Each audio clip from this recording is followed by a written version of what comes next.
ಎಲ್ಲರಿಗೂ ಇಂದಿನ ತರಗತಿಗೆ ಸ್ವಾಗತ. ಇಂದಿನ ತರಗತಿಯ ಮೊದಲನೇ ಕ್ವಶನ್ ನೋಡೋದಾದರೆ, ಲಾರ್ಡ್ ವೆಲ್ಲೆಸ್ಲಿಯೊಂದಿಗೆ 1798ರಲ್ಲಿ ಸಹಾಯಕ ಸೈನ್ಯ ಪದ್ಧತಿ ಒಪ್ಪಂದಕ್ಕೆ ಸಹಿ ಹಾಕಿದ ಮೊದಲ ಭಾರತೀಯ ಸಂಸ್ಥಾನ ಯಾವುದು? ಹೌದಾ, ಇಲ್ಲ ಮೈಸೂರ, ಇಲ್ಲ ಹೈದರಾಬಾದ, ಇಲ್ಲ ತಂಜಾವೂರ?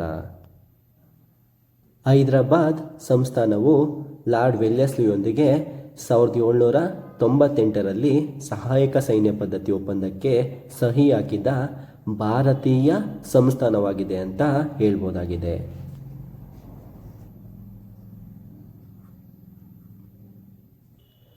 ಬ್ರಿಟಿಷ್ ಸಾಮ್ರಾಜ್ಯವನ್ನು ಭಾರತದಲ್ಲಿ ವಿಸ್ತರಿಸಲು ಗವರ್ನರ್ ಜನರಲ್ ಲಾರ್ಡ್ ವೆಲ್ಲೆಸ್ಲಿ ಜಾರಿಗೆ ತಂದ ಅತ್ಯಂತ ಚಾಣಾಕ್ಷ ಮತ್ತು ತಂತ್ರಜ್ಞಾನದ ರಾಜತಾಂತ್ರಿಕ ನೀತಿಯೇ ಸಹಾಯಕ ಸೈನ್ಯ ಪದ್ಧತಿಯಾಗಿದೆ.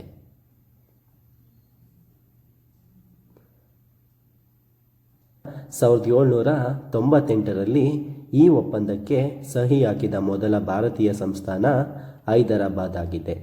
ಹೈದರಾಬಾದ್ನ ನಿಜಾಮನು 2ನೇ ಅಲಿ ಖಾನ್ ಮರಾಠರ ಮತ್ತು ಮೈಸೂರಿನ ಟಿಪ್ಪು ಸುಲ್ತಾನನ ಆಕ್ರಮಣದ ಭೀತಿಯಲ್ಲಿದ್ದರಿಂದ ತನ್ನ ರಕ್ಷಣೆಗಾಗಿ ಬ್ರಿಟಿಷರ ಈ ಕಠಿಣ ಒಪ್ಪಂದಕ್ಕೆ ಒಪ್ಪಿಕೊಂಡು ಸಹಿ ಹಾಕಿದನು.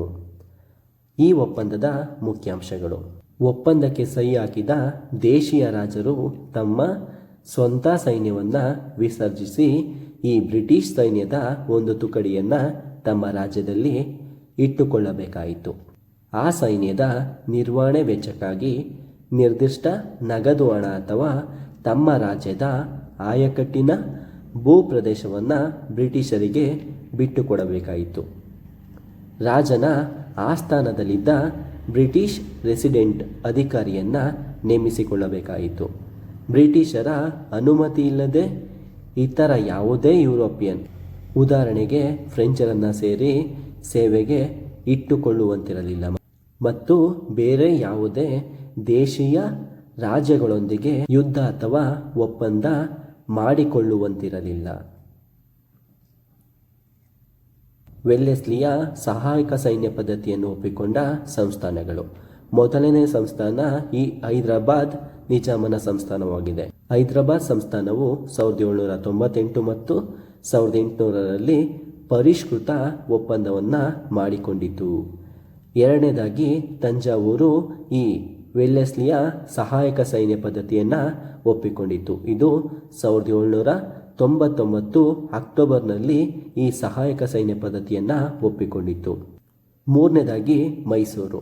ಈ ಮೈಸೂರಿನ ಒಡೆಯರು 1799ರಲ್ಲಿ ಈ ಟಿಪ್ಪು ಸುಲ್ತಾನನ ಮರಣದ ನಂತರ ಬ್ರಿಟಿಷರು ಮೈಸೂರನ್ನು ಒಡೆಯರು ಮನೆತನದ 3ನೇ ಕೃಷ್ಣರಾಜ ಒಡೆಯರಿಗೆ ಒಪ್ಪಿಸಿ ಅವರಿಂದ ಬಲವಂತವಾಗಿ ಸಹಿಯನ್ನು ಹಾಕಿಸಿಕೊಂಡರು.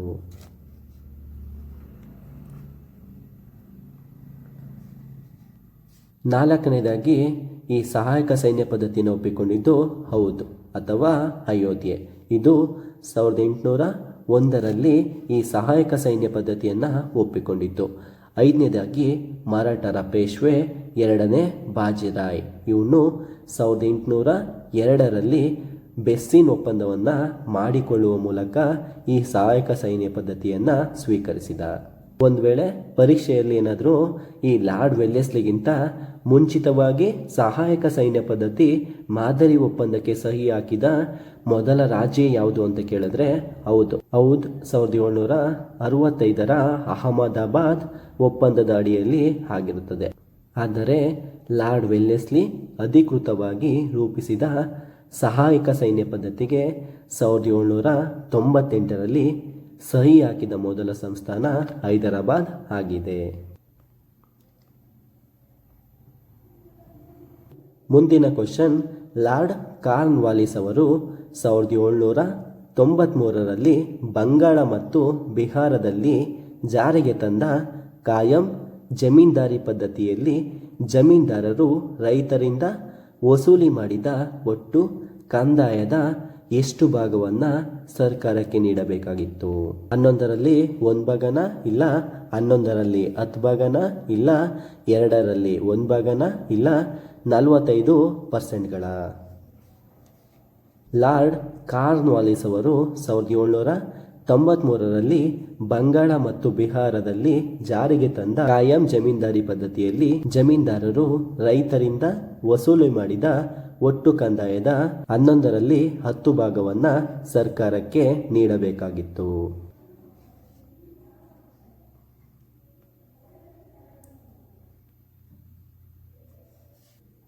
ಲಾರ್ಡ್ ಕಾರ್ನ್ವಾಲಿಸ್ ಅವರು 1793ರಲ್ಲಿ ಜಾರಿಗೆ ತಂದ ಕಾಯಂ ಜಮೀನ್ದಾರಿ ಪದ್ಧತಿ ಅಥವಾ ಕಾಯಂ ಜಮಾಬಂದಿ ಪದ್ಧತಿಯಲ್ಲಿ ಬ್ರಿಟಿಷ್ ಈಸ್ಟ್ ಇಂಡಿಯಾ ಕಂಪನಿ ಮತ್ತು ಜಮೀನ್ದಾರರ ನಡುವೆ ಕಂದಾಯದ ಹಂಚಿಕೆ.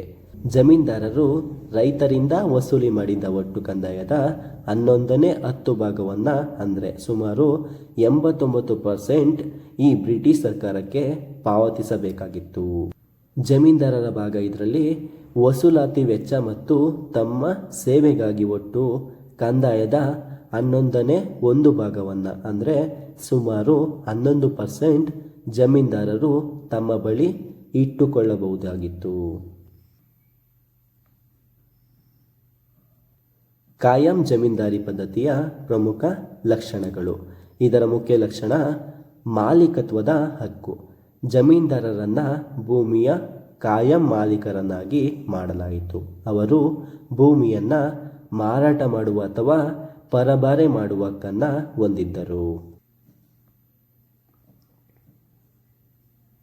ಕಾಯಂ ಕಂದಾಯ ಸರ್ಕಾರಕ್ಕೆ ಪಾವತಿಸಬೇಕಾದ ಕಂದಾಯದ ಮೊತ್ತವನ್ನು ಕಾಯಮಾಗಿ ಅಂದರೆ ಯಾವತ್ತಿಗೂ ಬದಲಾಗದಂತೆ ನಿಗದಿಪಡಿಸಲಾಯಿತು.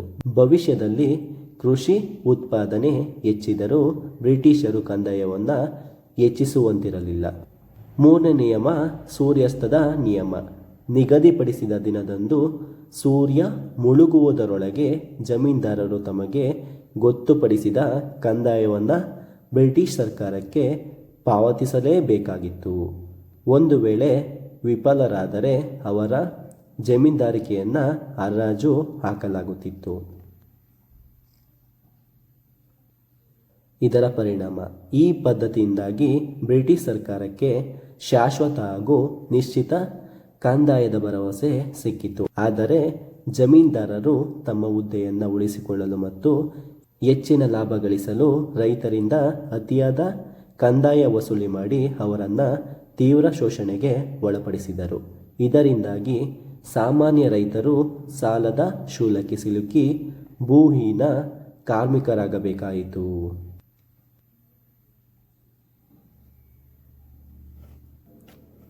ಮುಂದಿನ ಕ್ವಶನ್ 1820ರ ದಶಕದ ಕೊನೆಯಲ್ಲಿ ಮತ್ತು 1830ರ ದಶಕದಲ್ಲಿ ತೀವ್ರಗಾಮಿ ಯಂಗ್ ಬೆಂಗಾಲ್ ಚಳುವಳಿಗೆ ಕಾರಣರಾದ ಹೆನ್ರಿ ವಿವಿಯನ್ ಡೆರೋಜಿಯೋ ಅವರು ಈ ಕೆಳಗಿನ ಯಾವ ಕಾಲೇಜಿನಲ್ಲಿ ಬೋಧಿಸುತ್ತಿದ್ದರು? ಸಂಸ್ಕೃತ ಕಾಲೇಜು ಕಲ್ಕತ್ತನ, ಇಲ್ಲ ಪೋರ್ಟ್ ವಿಲಿಯಂ ಕಾಲೇಜ, ಇಲ್ಲ ಹಿಂದೂ ಕಾಲೇಜು ಕಲ್ಕತ್ತನ, ಇಲ್ಲ ಹೈಲಿಬರಿ ಕಾಲೇಜ? 1820ರ ದಶಕದ ಕೊನೆಯಲ್ಲಿ ಮತ್ತು 1830ರ ದಶಕದಲ್ಲಿ ತೀವ್ರಗಾಮಿ ಯಂಗ್ ಬೆಂಗಾಲ್ ಚಳುವಳಿಗೆ ಕಾರಣರಾದ ಹೆನ್ರಿ ವಿವಿಯಂ ಡೆರೋಜಿಯೋ ಅವರು ಕಲ್ಕತ್ತಾ ಹಿಂದೂ ಕಾಲೇಜಿನಲ್ಲಿ ಬೋಧಿಸುತ್ತಿದ್ದರು.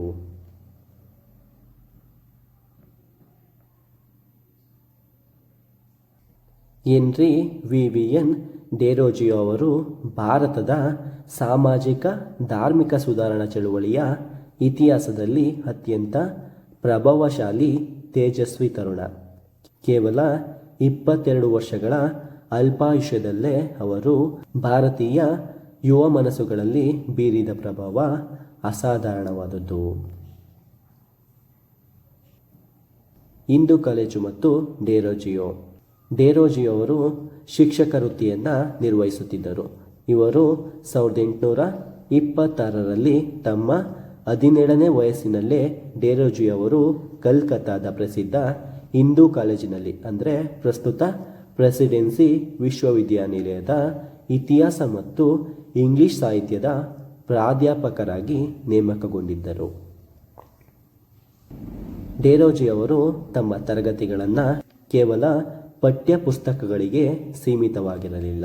ಫ್ರೆಂಚ್ ಕ್ರಾಂತಿಯ ಆದರ್ಶಗಳಾದ ಸ್ವತಂತ್ರ, ಸಮಾನತೆ ಮತ್ತು ಭ್ರಾತೃತ್ವ ಹಾಗೂ ಪಾಶ್ಚಿಮಾತ್ಯ ಮುಕ್ತ ಚಿಂತಕರಿಂದ ಪ್ರಭಾವಿತರಾಗಿದ್ದ ಅವರು ವಿದ್ಯಾರ್ಥಿಗಳಲ್ಲಿ ವೈಜ್ಞಾನಿಕ ಮನೋಭಾವ ಬಿತ್ತಿದರು. ಯಂಗ್ ಬೆಂಗಾಲ್ ಚಳುವಳಿ. ಡೆರೋಜಿಯವರ ಪ್ರಕಾರ ವಿಚಾರಗಳಿಂದ ಪ್ರೇರಿತರಾದ ಅವರ ವಿದ್ಯಾರ್ಥಿಗಳ ಗುಂಪನ್ನು ಡೆರೋಜಿಯನ್ಸ್ ಎಂದು ಕರೆಯಲಾಗುತ್ತದೆ. ಇವರೇ ಮುಂದೆ ಬಂಗಾಳದಲ್ಲಿ ಯಂಗ್ ಬೆಂಗಾಲ್ ಚಳುವಳಿಯನ್ನು ಮುನ್ನಡೆಸಿದರು. ಈ ಚಳುವಳಿಯು ಸಾಂಪ್ರದಾಯಿಕ ಆಚರಣೆಗಳು, ಮೂಢನಂಬಿಕೆಗಳು ಮತ್ತು ಜಾತಿ ಪದ್ಧತಿಗಳನ್ನು ತೀವ್ರವಾಗಿ ವಿರೋಧಿಸಿತು ಹಾಗೂ ಮಹಿಳಾ ಶಿಕ್ಷಣ ಮತ್ತು ಅಭಿವ್ಯಕ್ತಿ ಸ್ವಾತಂತ್ರ್ಯವನ್ನು ಬೆಂಬಲಿಸಿತು.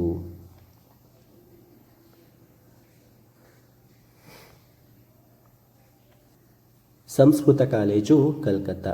ಇದನ್ನು 1824ರಲ್ಲಿ ಸ್ಥಾಪಿಸಲಾಯಿತು.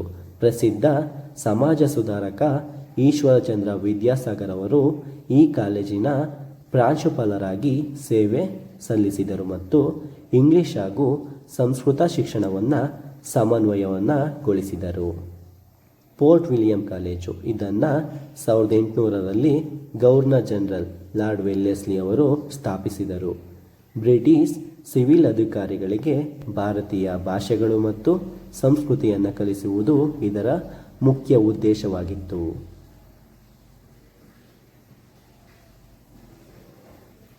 ಐಲಿಬರಿ ಕಾಲೇಜು. ಇದು ಇಂಗ್ಲೆಂಡ್ನಲ್ಲಿ ಇತ್ತು. ಬ್ರಿಟಿಷ್ ಈಸ್ಟ್ ಇಂಡಿಯಾ ಕಂಪನಿಯು ಇಂಗ್ಲೆಂಡ್ನಲ್ಲಿ ಸ್ಥಾಪಿಸಿದ ಕಾಲೇಜು ಇದಾಗಿತ್ತು. ಭಾರತಕ್ಕೆ ಆಡಳಿತಗಾರರಾಗಿ ಬರುವ ಮುನ್ನ ಬ್ರಿಟಿಷ್ ಅಧಿಕಾರಿಗಳಿಗೆ ಇಲ್ಲಿ ತರಬೇತಿ ನೀಡಲಾಗುತ್ತಿತ್ತು. ಪ್ರಮುಖ ಸೂಚನೆ. ಡೆರೋಜಿಯವರ ತೀವ್ರಗಾಮಿ ಮತ್ತು ಮುಕ್ತ ವಿಚಾರಗಳಿಂದ ಸಂಪ್ರದಾಯಸ್ಥ ಪೋಷಕರು ಆತಂಕಗೊಂಡಿದ್ದರಿಂದ 1831ರಲ್ಲಿ ಹಿಂದೂ ಕಾಲೇಜಿನ ಆಡಳಿತ ಮಂಡಳಿಯು ಅವರನ್ನು ಹುದ್ದೆಯಿಂದ ವಜಾಗೊಳಿಸಿತು. ಅದೇ ವರ್ಷದ ಕೊನೆಯಲ್ಲಿ ಅಂದರೆ ಡಿಸೆಂಬರ್ 1831ರಲ್ಲಿ ಕಾಲರಾ ಕಾಯಿಲೆಯಿಂದ ಅವರು ನಿಧನರಾದರು. ಇವರನ್ನು ಆಧುನಿಕ ಭಾರತದ ಮೊದಲ ರಾಷ್ಟ್ರೀಯ ಕವಿ ಎಂದು ಕರೆಯಲಾಗುತ್ತದೆ.